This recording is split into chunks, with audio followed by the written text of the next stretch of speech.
This video is brought to you by my new album entitled Dougal's Treats.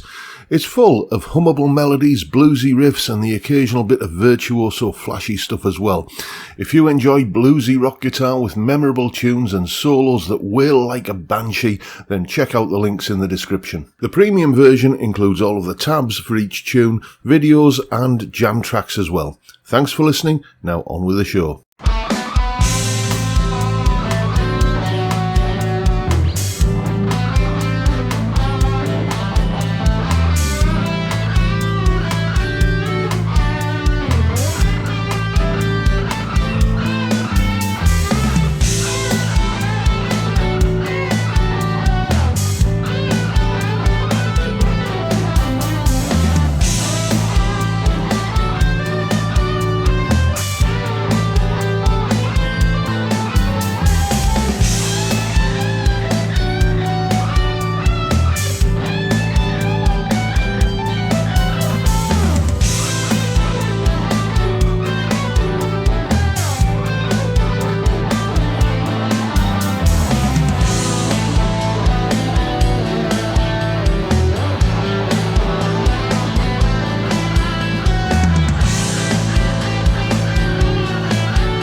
Hello chaps, welcome once again to John Robson Guitar Tuition. As always, I do hope you're well. That was me just having a little bit of a jam. It was a couple of days ago, as you can probably tell. Different shirt and everything. On the topic of shirts, could you tell I'd had a fried egg sandwich for breakfast that morning? Yes, you only notice these things when you're editing a video, but there it goes. It is what it is. Anyway, a little bit of a jam there, and if it sounded sort of reminiscent of anything in some small way, when I kind of do that thing, some people say that sounds a bit Santana-ish. Some people say it might have a faint whiff of a certain Mr. Satriani about it, but to me that was it was kind of the tune I had in my head was a tune called In Memory of Elizabeth Reed from the Allman Brothers Live at the Fillmore album. And the one thing that Satriani and Santana and that particular track by the Allman Brothers have in common is that they all use a particular type of musical entity. Okay, I'll say no more than that. Well, I will. Here's some information. Here is the explanation. Right, the chord sequence I was playing over there starts off on a C chord. There we go, just taking essentially C as a bar chord. I'm just taking this little part of it here, just for the purpose of this demonstration. And then it goes to a D chord. Then it goes to a G chord. And then back to a C chord again. But what I'm doing with the bass is absolutely pivotal here, because on the bass, if you go and look at that video again, the bass line is just kind of thumping away on the open A string. So we're getting a C chord over an A bass, which the more theory savvy amongst you will know that gives us an A minor 7 chord, then a D chord over an A bass, then a G chord but over an A bass, which can be described as a A9 sus4 or a A11 or many other ways you can describe that. G over A is basically the way I think of it.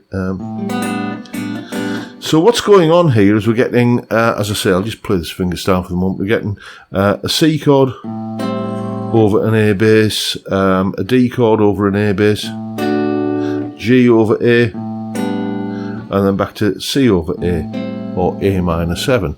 and it's kind of going something like this: 2, 3, 4.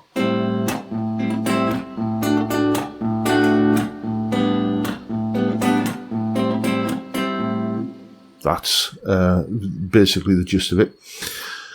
Now, if you take just those three chords, C, D, and G, you're in the key of G major. That chord sequence that I described there might not sound like it's got a very G major feel to it, but we'll come back to that in a moment. But those three chords are in the key of G major. I'll prove it to you. If you take the three notes that are in a G chord, which are G, B, and D, the three notes which are in a C chord, C, E, and G, and the three notes which are in a D chord, D, F sharp, and A, and if you string those notes together in a kind of long line of notes, you get a G, A, B, C, D, E, F sharp, G. A G major scale. So why doesn't it sound like it's got a G major feel to it then? Well, this is where a lot of people get kind of a little bit misty on this, okay? There are two concepts in music: key, which we just described there, and tonality. Tonality is basically the chord which everything sort of is in orbit around, the musical centre of gravity of the piece of music, if you like. And it's not always the same thing as the key.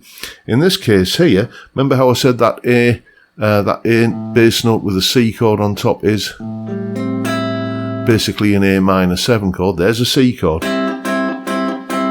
Put an A bass note underneath it, it becomes an A minor 7. A minor 7 is the chord based on the second note of the G major scale. G, A, B, C, D, E, F sharp, G. So what we're doing is we are shifting the focus on the key of G major away from the G chord and towards the second chord, which is either A minor or A minor 7. When you do that, you are in a mode. Okay, that is what modes are all about. Modes are very much anchored in what the chord sequence is doing. It's not a case of, oh, well, you play the scale starting on this note, it's this mode. You play the scale starting on that note, it's that mode. It's about where you place the tonality, the musical centre of gravity of the chord sequence. In terms of which chord within the key, in this case the second chord, the A minor or A minor 7, that gives us the Dorian mode. So how do you play over this then? What do you do? Well, you can do what I did for big chunks of that solo, which is to just think, okay, it's got an overall A minor 7, A minor feel, so just use a good old-fashioned, bog standard A minor pentatonic. That's all I did, okay, in many parts of it, and that will work. What you can also do, though, is you can say, well, yeah, but there's got to be some other notes we can use, and well, there are. You know, the D chord, for example,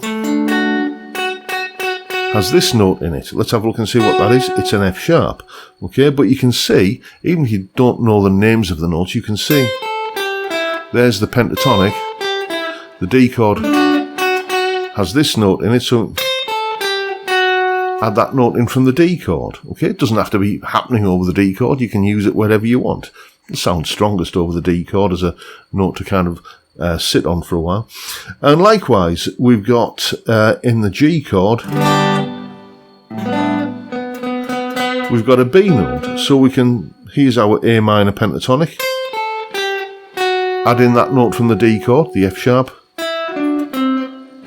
Add in that note, that B note there from the G chord, and we get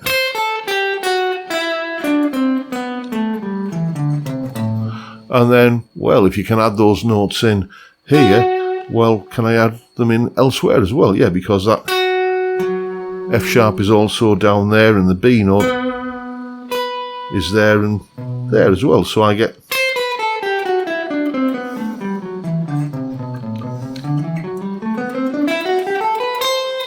that. That's the way I learn modes, by thinking of adding notes into a pentatonic that I was kind of borrowing from the chords that were going on underneath.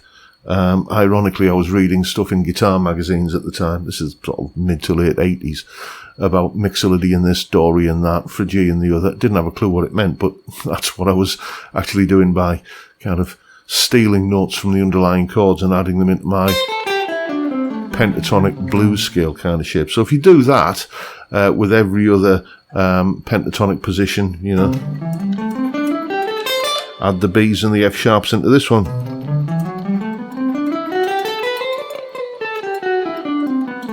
Like that, we've got another position of the Dorian mode.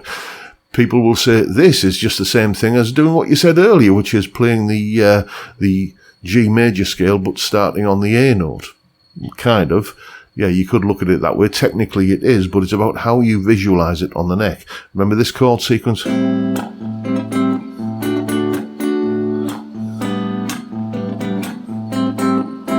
Has that very strong A minor tonality. That's the center of gravity of the music. Okay, so I want to keep anchored in an A minor tonality, so I'm just going to think in terms of my A minor pentatonic boxes like this.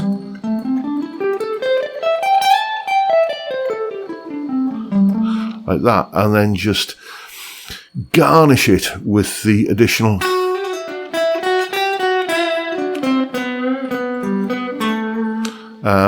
notes that I'm harvesting from the chords, which technically make it up to a G major scale, but I'm visualizing it more as a kind of decorated A minor pentatonic. That's what was going on in the piece of music, in the solo that we looked at earlier, or that you heard earlier, and well, now you know what to do.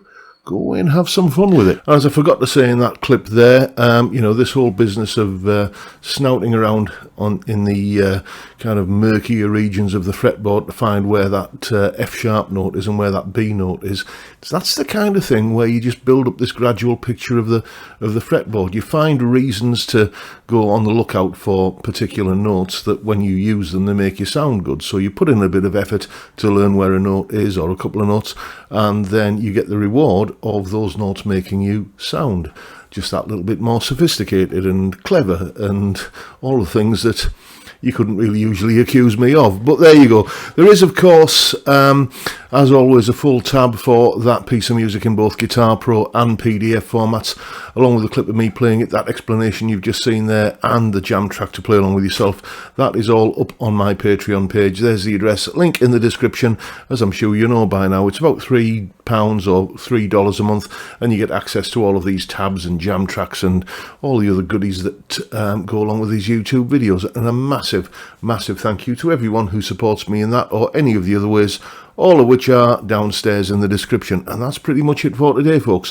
Hope you enjoyed the video, found it informative, useful, and possibly even entertaining in some small way. And if that's the case, please hit the subscribe button and the notification bell if you haven't already done so. And why not drop me a like as well while you're at it. Don't forget the live stream every Friday, 5 PM UK time.